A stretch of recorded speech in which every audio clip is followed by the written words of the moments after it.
Oke, assalamualaikum warahmatullahi wabarakatuh. Eh, Terima kasih semuanya telah menonton channel YouTube saya. Ini merupakan video pertama saya di channel ini. Dalam kesempatan kali ini, saya ingin membahas masalah tentang sistem kendali sebagai pelengkap atau pemenuhan tugas dari Pak Sapta sebagai dosen sistem kendali. Baik, saya akan masuk. Pertama, sistem kendali. Pengertian, apa itu sistem kendali? Pertama kita ketahui dari slide ini terdapat ada dua makna. Yang pertama sistem adalah suatu susunan, set atau sekumpulan sesuatu yang terhubung atau terkait sedemikian rupa sehingga membentuk suatu secara keseluruhan. Kemudian kendali atau kontrol biasanya diartikan sebagai pengatur, mengarahkan atau perintah. Jadi dari kedua makna kata sistem dan kontrol tersebut bahwa dapat kita simpulkan sistem kendali ada suatu susunan komponen fisik yang terhubung atau terkait sedemikian rupa sehingga dapat memerintah, mengarahkan atau mengukur diri sendiri atau sistem lain. Di dalam dunia engineering dan sains, sistem kendali cenderung dimasukkan untuk sistem kendali dinamis. Eh, Kemudian tipe-tipe sistem kendali. Dalam kesempatan kali ini saya hanya membahas dua sistem kendali yaitu closed loop yaitu lingkar tertutup dan open loop yaitu lingkar terbuka.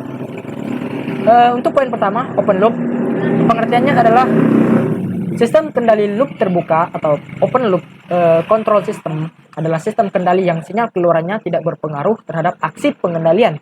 Jadi output ataupun keluaran dari atau hasil dari sistem ini tidak akan mempengaruhi masukan lagi yaitu untuk melakukan perulangan lagi. Jadi akan selalu dikalibrasikan manual.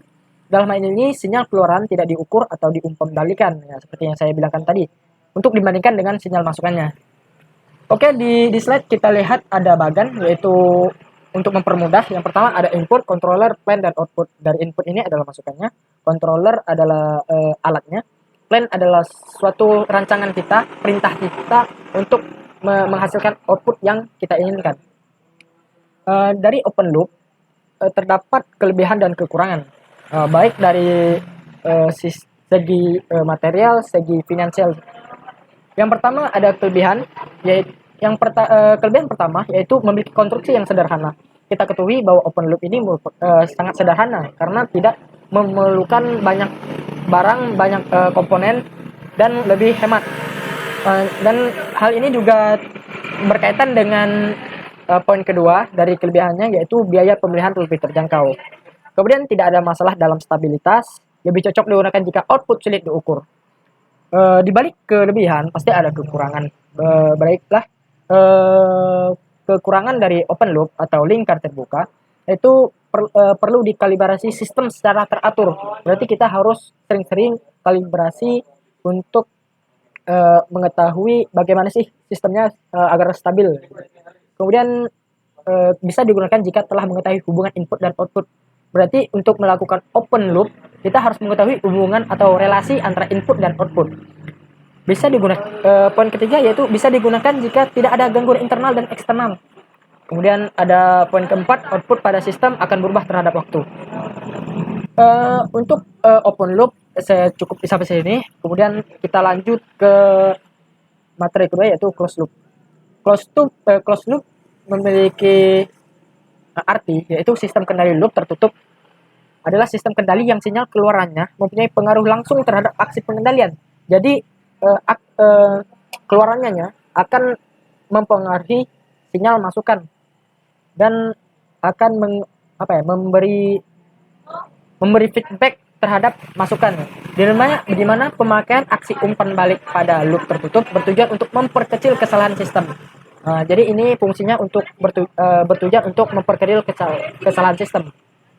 Dari slide kita bisa lihat ada bagan yaitu ada input, controller, pen, output, dan sensor. Sensor inilah yang akan memproses sinyal keluaran dari output akan diproses lagi sebagai masukan. Kemudian ada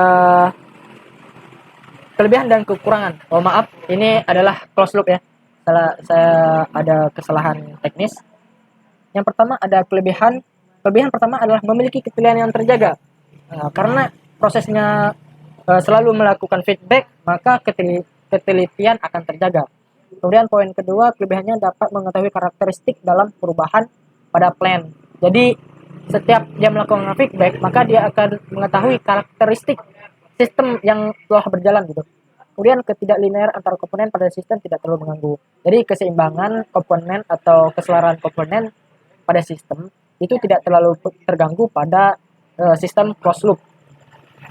Kemudian di setiap kelebihan pasti ada kekurangan ya.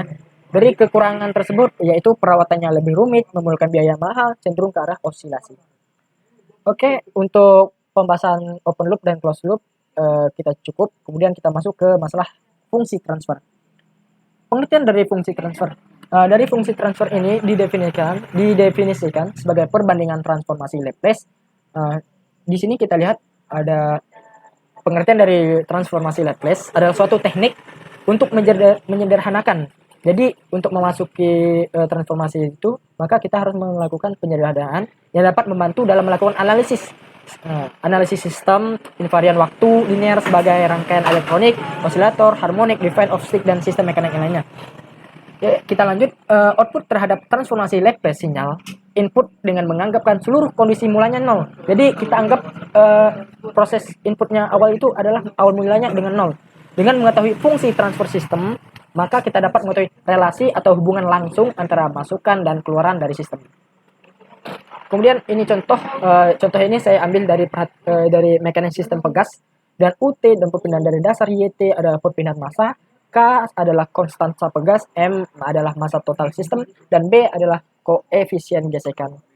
Dari gambar tadi, maka kita dapat mendapatkan persamaan dari MY tambah BY ditambah KY sama dengan BU ditambah KU.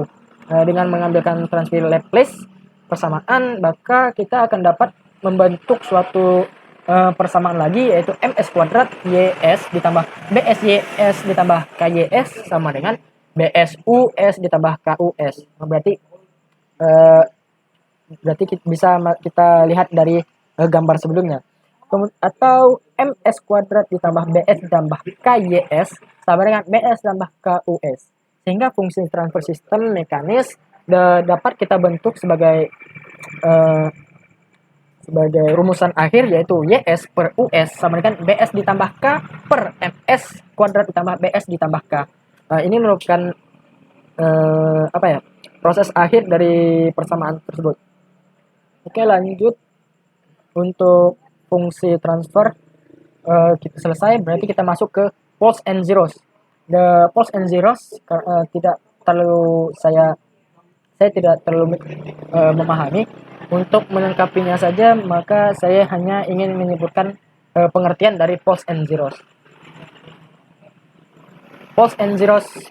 Pole pole didefinisikan sebagai solusi yang membuat penyebut dari fungsi bernilai 0.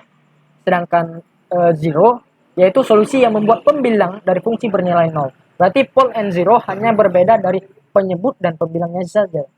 Jadi pole adalah membuat 0 dari fungsinya, dari penyebutnya, dan zero membuat 0 dari pembilangnya. Oke, mungkin pembahasan saya cukup sampai di sini. Buat kesalahan dan kesilapan saya mohon maaf, karena sama-sama masih belajar. Karena saya juga grogi juga karena video pertama saya. Oke, baiklah, karena pembahasan saya sudah habis, saya tutup dengan wabillahi taufik wal hidayah. Assalamualaikum warahmatullahi wabarakatuh. Terima kasih.